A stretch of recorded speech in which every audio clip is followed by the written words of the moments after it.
Greetings and salutations. It is I, Mr. Nothing, the museum curator of the weird and the strange, and the host who might be a paid protester, according to the corporations at least.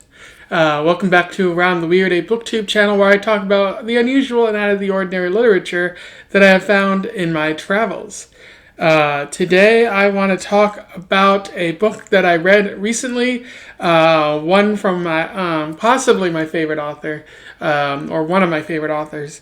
A book about striking and protest and the evilness of corporations at times. I am talking about In Dubious Battle by John Steinbeck.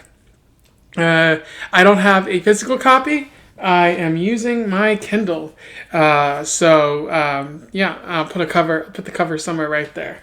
For those that don't know, I've talked about John Steinbeck before on this channel. A pretty awesome author.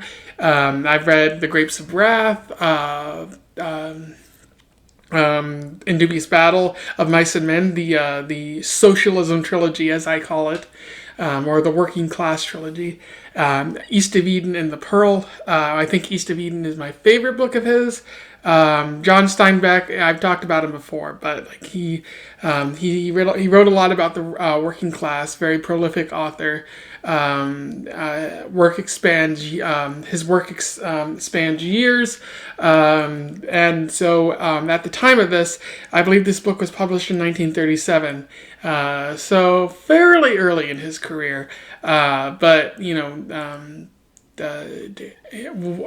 was well into his work at the time of writing this. I always love Steinbeck's work. I believe he has a way of weaving a narrative that enthralls you, and that's the case here. And he's especially cogent with what he writes about, stuff that still rings true 80 years after the fact. I do want to talk about In Dubious Battle.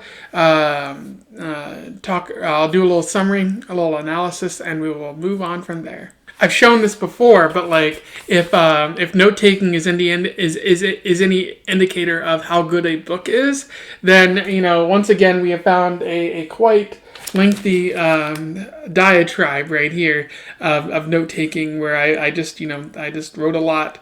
I've done this for other books that I feel I love. I feel like if a book is good, I'll take a lot of notes, and if it's bad, I'll just be like, this is important or something like that. In Dubious Battle begins with the character of Jem Nolan. He's kind of the protagonist. He's being interviewed by a man named Harry for this socialist group.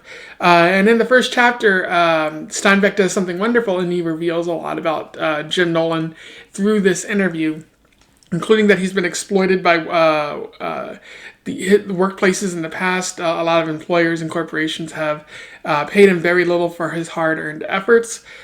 He's been oppressed by police officers. His father was a protester. He striked. He worked for union rights and stuff like that. But unfortunately, his father was often, targeted by the police. His family has fallen on hard times before.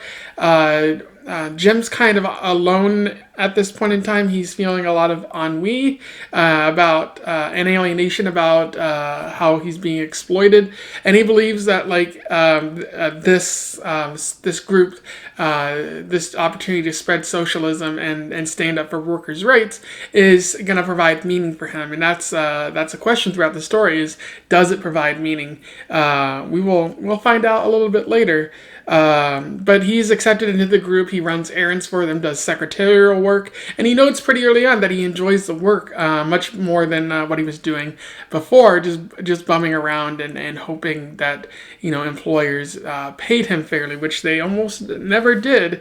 The character of Mac, who is kind of the leader of this group, takes Jem to the Torgus Valley where they grow apples and cotton. they're working to drum up a strike because the workers there were promised fair wages, but the farmers, shortchanged them, much like what they did in The Grapes of Wrath, although that book came much later. Jem and Mac work picking apples for a little bit while they try to rile up and get a feel for if a strike is even possible. They assist with a live birth for the character of London and his sister-in-law, I believe it is. Mac pretends that he has experience working in a hospital, so he helps with the live birth, and it's pretty successful. But he later tells Jem that he has no experience doing that, working in a hospital, and he kind of just played his luck in order to get the men to work together to teach them, what it means to be in a union and what it means to work together to achieve a common goal. So they work with London to prepare the workers to strike, but their plans kind of go awry because a man named Dan, they call him Old Dan, he's been working for years and he's kind of resistant to striking because he doesn't feel it'll actually accomplish anything. He's seen a few things in his life. He's trying to climb up a ladder to pick apples when the ladder breaks, and he ends up falling and kind of breaking his hip, which enrages the workers, and that leads them to start striking right there to get better working conditions, better pay, sort of to avenge Dan. He didn't die, but he's not doing too well after this injury. They end up Mac and Jim end up arranging to stay on a local farm, on the Anderson farm, where they promise to pick those apples and help him make money in return for a place to stay, so that the county doesn't kick him out of town or anything like that. Through this all, there's a bunch of warnings from a bunch of vigilante groups riding around trying to scare up the people who are starting to protest. They want better pay. That seems to be their only goal, but they are hoping for better working conditions too. Mac has initial doubts about whether a strike will be successful here because the county seems so organized against a strike. The corporations and the sheriff are working in unison to just make sure that anybody who seems like they're going to be trouble is just kicked out of town. And they even try to kick out Mac and Jim because they seem to be leading the strike, and they're like, oh, we don't accept Reds here. We don't accept your kind here. So some scabs arrive on a train in order to take over for the people who are protesting. And it turns out that one of the socialist members, Joy, was on the train, and he's already spoken to a number of the scabs and has convinced them to cross the picket line to become part of the protesters. But one of the vigilante groups and the crowd shoots Joy and kills him, which is a pretty tragic and enraging scene. Definitely recommend seeking that out right there. Eventually, a man named Bolter shows up, and he says he's been elected the new president of the Farm Growers Association, and things are going to be different with him in charge. But he still offers the strikers, a deal that's far less than what they wanted. It's not the pay that they were hoping for, or even the better conditions. And when they reject, he gets really angry and says that he's willing to bring in the National Guard. And he's also threatening the individuals, London, Jim, and Mac, with prison time unless they accept the deal. So he's showing his true colors there. Bolter eventually leaves, and the Anderson farm and the barn burns down. So Anderson's crop is just completely gone, which angers Anderson. He blames the strikers, but it's clearly the vigilante groups that are to blame. Mac ends up catching one of the perpetrators, who turns out to be a teenager who was egged on by some of the elder locals. And Mac ends up beating him up, which shocks Jim in London as to the methods that Mac is willing to go to make sure this strike goes off without a hitch. The strikers eventually find that the cops are barricading the roads to choke them off in this area and make sure they don't get any food or anything like that.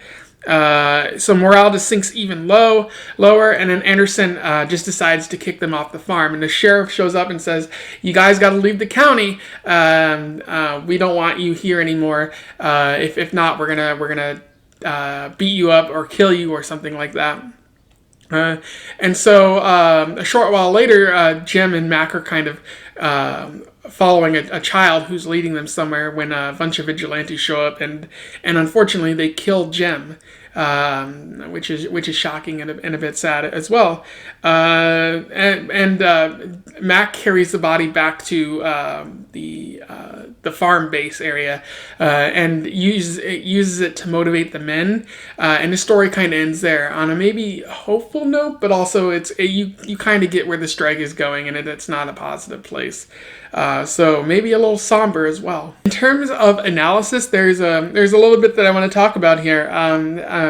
John Steinbeck provides a lot of juice to this story that I feel is better than Grapes of Wrath in a way, because Grapes of Wrath felt more like an educational pamphlet, whereas this one feels like an in-depth story that really hooks you. I'm not saying that Grapes of Wrath is bad, just that I think I preferred this story over the other. So the first thing I want to talk about is how Steinbeck lays out the anatomy of a strike throughout this story. He does this first by telling you like the underlying conditions that lead to a strike: low pay, terrible working conditions. Old Dan has been been exploited for years, and he's made to walk on a ladder that's rickety and it breaks, and he breaks a hip, and that's one of the things that pushes for the strike. So you see the intentions behind the strike, and what Jim and Mac are hoping to accomplish by pushing everyone towards it, which is again, they're hoping that this strike will inspire others, and it'll help get these men what they deserve in terms of pay, and ensure that in the future they're given equal pay as well, and it isn't just limited to this specific grief problem that they have. And then you see how strikes need to work in order for them to succeed. You got men who are working together. That's why Mac had them work together at the birth to teach them unity and stuff like that.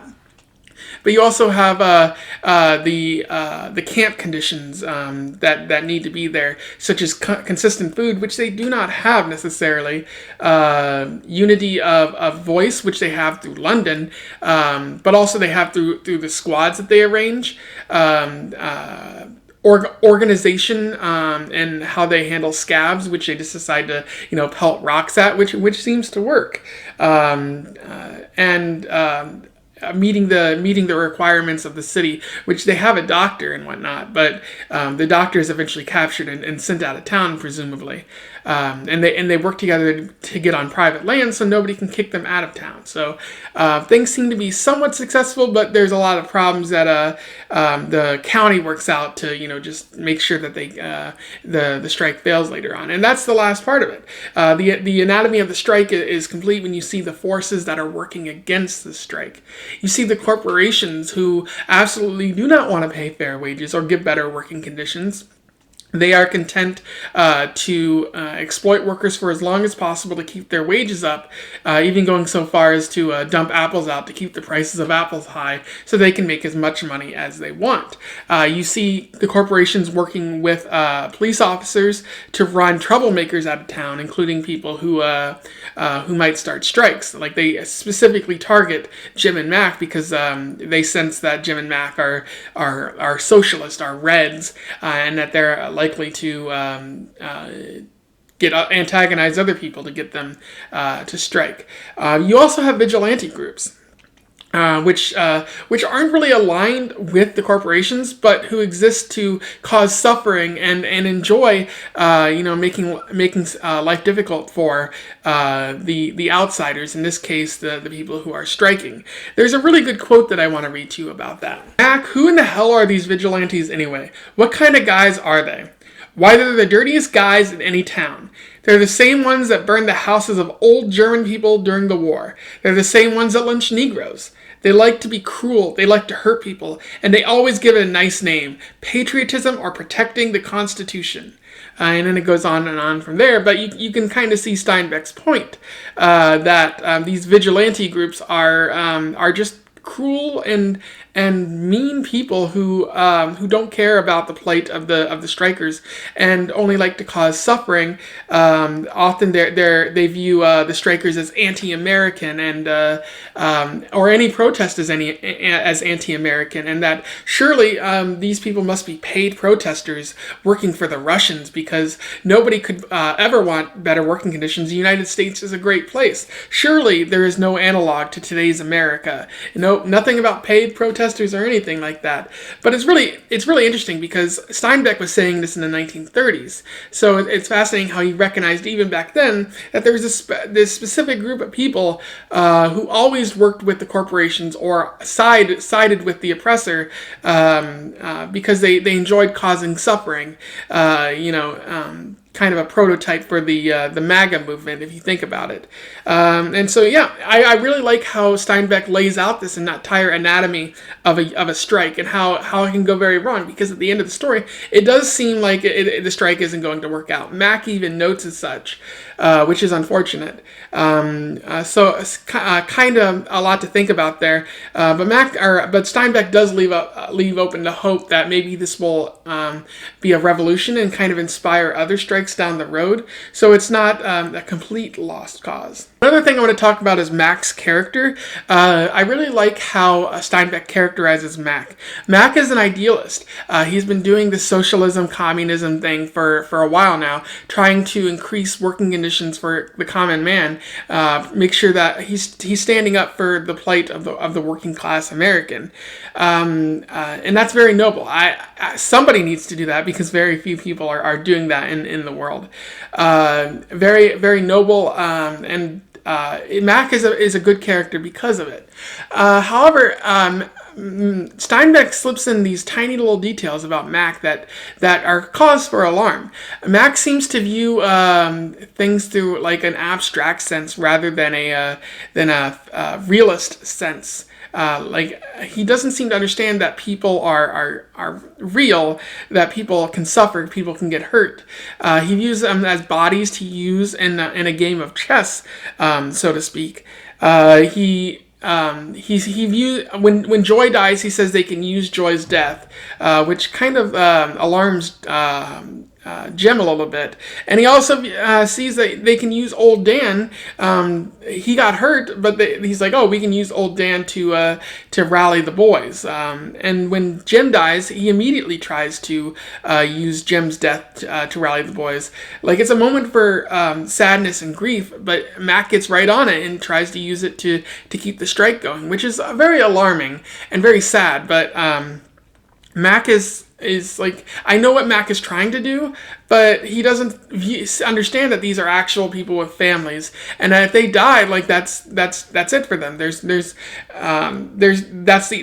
not a game. That's the end of their life. A prime example of this is that when London's sister-in-law is giving birth, he says, "Oh, I can do it. I worked in a hospital," and it's later shown that he was lying about that in order to again use it as a point of inspiration for strikes. And like, what if he was wrong? Like, what if he didn't know how to help? Like, that would have killed maybe Lisa, the woman, and the child, and that's not thinking real enough. Mac, it's very troubling. So I understand why Mac is doing this, but it's also kind of troubling that it seems like a game to him. Another thing I want to talk about is Jim's character. Jim is an interesting character, fascinating, because of how he goes from this story from feeling, a sense of ennui to a sense of purpose at the very end. That's the entire question of his character. Does Jim find a sense of purpose that he's looking for in this socialism group, in this strike where he's advocating for the cause of working class Americans? There's another good quote that I would like to read to you. During the interview, Harry asked, "Well, why do you want to join then?" Jim's gray eyes half closed in perplexity. At last, he said, "In the jail, there were some party men. They talked to me. Everything's been a mess all my life. Their lives weren't messes. They were working towards something. I want to work towards something. I feel dead. I thought I might get to live again.